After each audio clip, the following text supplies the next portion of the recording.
Halo anak-anakku semua. Assalamualaikum warahmatullahi wabarakatuh. Bertemu lagi dengan saya, Ibu Diah, yang pastinya di pelajaran seni budaya. Anak-anakku semua, bagaimana kabar kalian hari ini? Semoga tetap sehat, semangat, dan selalu berbahagia. Nah, pada kesempatan kali ini kita akan mempelajari tentang penerapan ragam hias pada media tekstil. Penasaran kan? Ikutin terus ya. Ragam hias merupakan bentuk-bentuk dasar hiasan yang biasanya disusun secara berulang-ulang sesuai pola tertentu. Diterapkan pada karya seni atau kerajinan dengan tujuan memperindah atau menghias. Terdapat beberapa motif ragam hias. Yang pertama, motif ragam hias flora. Motif ini terinspirasi dari tumbuhan. Yang kedua, motif ragam hias fauna. Motif ragam hias fauna terinspirasi dari hewan. Yang ketiga, motif ragam hias figuratif. Motif ragam hias ini terinspirasi dari tubuh manusia. Dan yang terakhir adalah motif ragam hias geometris. Motif ragam hias ini terinspirasi dari bentuk-bentuk geometris seperti segitiga, lingkaran, persegi, dan lain-lain. Selanjutnya, pengertian bahan tekstil. Tekstil adalah bahan yang berasal dari serat yang diolah menjadi benang atau kain sebagai bahan untuk pembuatan busana dan berbagai produk kerajinan lainnya. Bahan tekstil dibuat dengan menjalin benang, yaitu benang pakan dan lungsi dengan beragam pola jalinan. Alat yang digunakan untuk membuat bahan tekstil bisa dilakukan dengan alat tenun tradisional maupun yang modern. Fungsi ragam hias pada bahan tekstil. Yang pertama, dapat menambah nilai-nilai estetik atau nilai-nilai keindahan pada sebuah karya kerajinan dari bahan tekstil.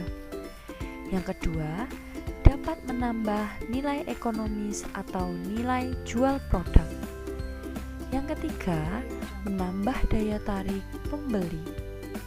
Selanjutnya yang keempat, menambah nilai seni pada produk. Dan yang terakhir, nomor 5, dapat mewariskan kebudayaan dari proses pembuatannya.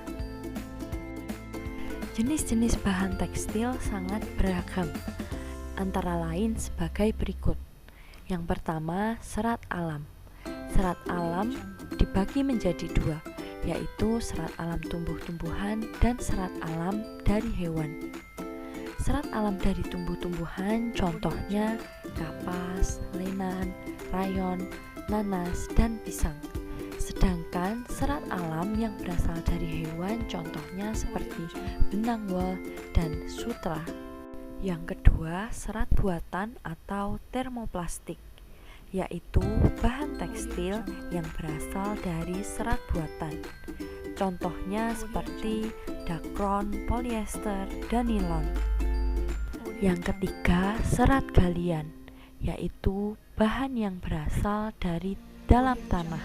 Contohnya asbes dan benang logam. Dan yang terakhir adalah serat logam, yaitu serat yang digunakan untuk membuat bermacam-macam jenis benang seperti benang emas, benang perak, tembaga, dan aluminium. Perhatikan gambar berikut.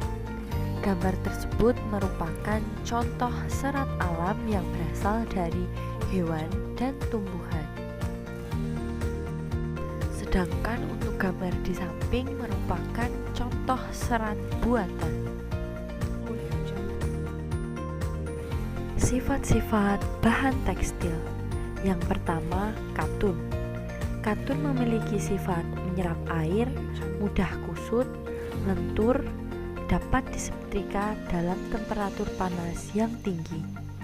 Yang kedua, wol. Wool memiliki sifat sangat lentur, tidak mudah kusut, dapat menahan panas, dan apabila dipanaskan menjadi lebih lunak. Yang ketiga, sutra. Sutra memiliki sifat licin, lembut, berkilat, lentur, kuat, banyak menyerap air, dan menimbulkan rasa sejuk apabila digunakan. Yang keempat, sifat dari dakron, polyester, dan nilon. Sifat dari ketiga bahan tersebut yaitu tidak tahan panas, tidak mudah kusut, tidak perlu disetrika, kuat, dan dicuci cepat kering. Sedangkan yang kelima yaitu brokrat, lami, dan songket memiliki sifat mudah berubah warna, tidak mudah kusut, kurang menyerap air, dan tidak tahan temperatur setrika. Materi selanjutnya yaitu jenis pewarna tekstil. Pewarna tekstil dibagi menjadi dua. Yang pertama yaitu pewarna alami, dan yang kedua yaitu pewarna buatan atau sintetis. Pewarna alami adalah zat warna yang diperoleh dari alam atau tumbuh-tumbuhan, baik secara langsung maupun tidak langsung. Pewarna alam dihasilkan dari ekstrak akar-akaran, daun, buah, kulit kayu, dan kayu. Sedangkan untuk pewarna buatan atau sintetis dibuat dari bahan kimia oleh seorang manusia. Contoh pewarna alami: soga, berasal dari pohon soga. Bahan yang berasal dari kulit soga jambal berwarna merah sawo. Sedangkan kulit pohon soga tengeran menghasilkan warna kuning. Soga tinggi menghasilkan warna merah. Kayu kuning menghasilkan warna kuning. Jati dan secang menghasilkan warna merah. Mengkudu atau pace menghasilkan warna coklat.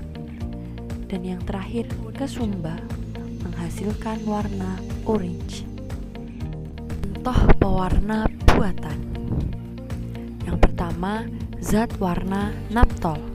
Yang kedua, zat warna indigosol atau bejana larut. Yang ketiga, zat warna rapid. Yang keempat, zat warna pigmen.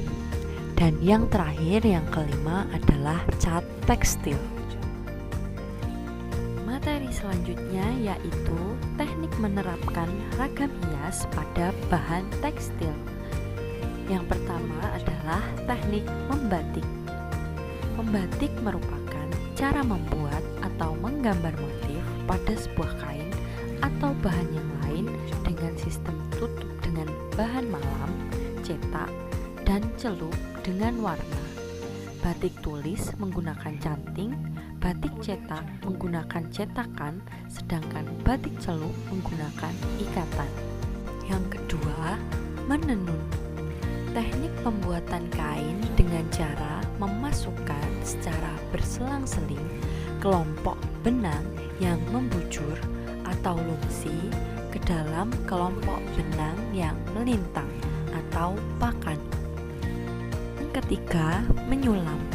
Teknik pembuatan hiasan kain dengan media benang dan jarum jahit menggunakan keterampilan tangan secara manual. Sedangkan yang keempat adalah membordir. Teknik pembuatan hiasan kain dengan media benang dan jarum jahit menggunakan bantuan mesin. Teknik yang kelima adalah menyablon. Teknik menyablon adalah menggambar di atas bahan tekstil dengan bentuk yang kita kehendaki. Proses penyablonan menggunakan screen sablon, dadah, dan rakal sablon dalam proses pengerjaannya. Selanjutnya, yang keenam, melukis. Teknik pembuatan hiasan pada kain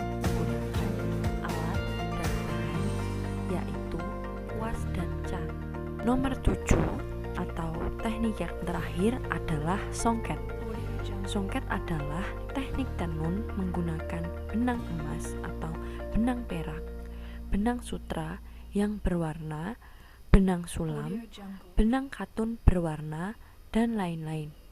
Semua jenis benang tersebut digunakan untuk menghias permukaan kain tenun. Bentuknya seperti sulaman dan dibuat pada waktu yang bersamaan dengan menenun dasar kain tenunnya. Selesai sudah materi penerapan raga hias pada bahan tekstil. Bagaimana? Apakah anak-anak sudah cukup paham setelah melihat materi yang sudah Bu Guru jelaskan? Semoga kalian paham ya. Sekian dulu pembelajaran seni budaya kali ini. See you next time anak-anak.